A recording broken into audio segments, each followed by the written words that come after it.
I recently went back to Watch Dogs. I absolutely loved this game back in the day, but it's also one of those Ubisoft games that had a pretty rough launch. Between the graphical downgrade everyone talked about back then at E3 and now having to launch the game through Ubisoft Connect, even though you bought it on Steam. Yeah, not exactly a great first impression. And I honestly think that's just complete BS.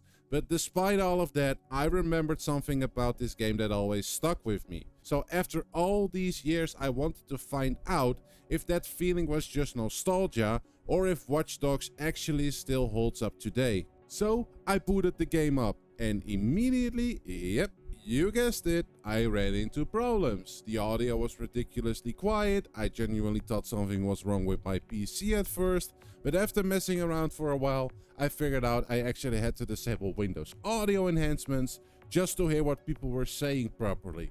Then I started moving around. The mouse sensitivity felt, well, weird, not broken, just weird. I spent another few minutes trying to get it to feel somewhat normal because every time I moved my mouse, it just didn't feel right.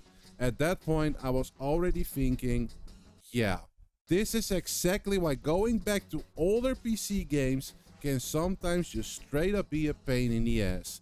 Then another problem showed up. The light started flickering, like a lot.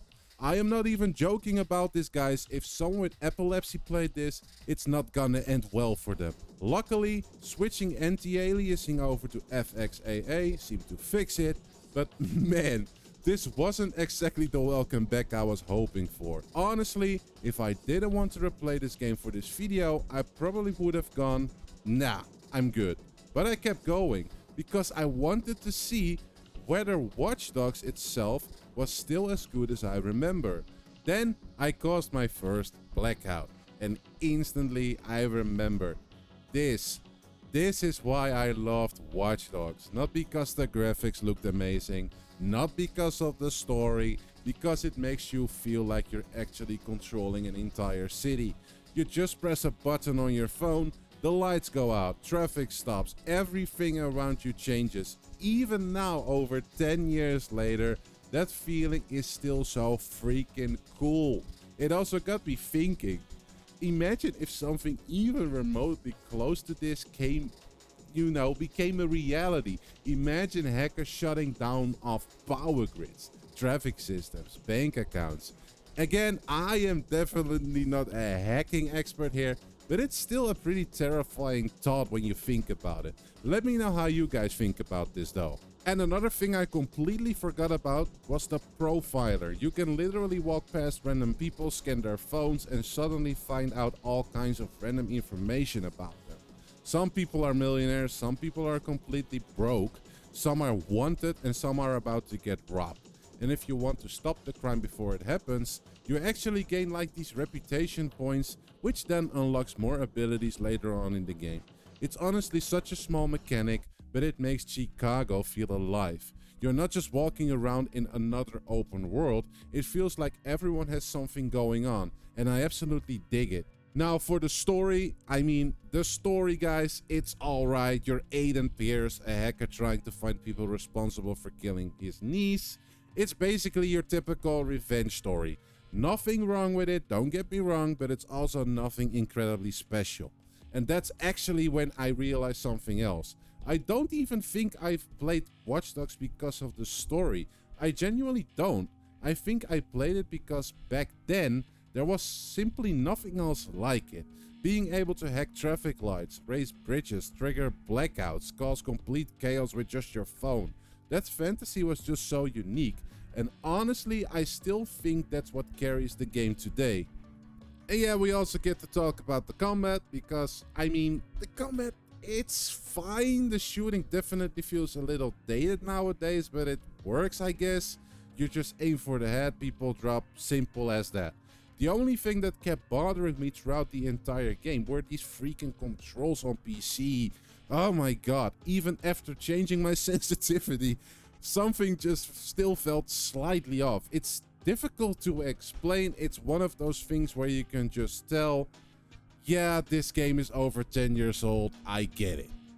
And of course, it wouldn't be a Ubisoft game without some weird bugs. At one point, a police cruiser literally spawned inside a metro. What? How? Seriously. And here I was thinking Watch Dogs had its bug fixed many years later, but now look at this Then, then later on, I somehow managed to get Aiden sliding left and right. I honestly think Aiden forgot how to run here. But honestly, the moments like these just made me laugh. There's no other way to explain it. And there was another thing that there are so many random things you can do. If you need some extra firepower, just go walk into a gun store and buy yourself a Desert Eagle, problem solved. Or ignore all of that, sit down, play poker with your buddies, lose all your money, become a gambling addict. It's totally up to you, the player. It's those little activities that make the world feel like a little less empty. And guys, I want to see this so much more in games nowadays. Just, you know, these little things.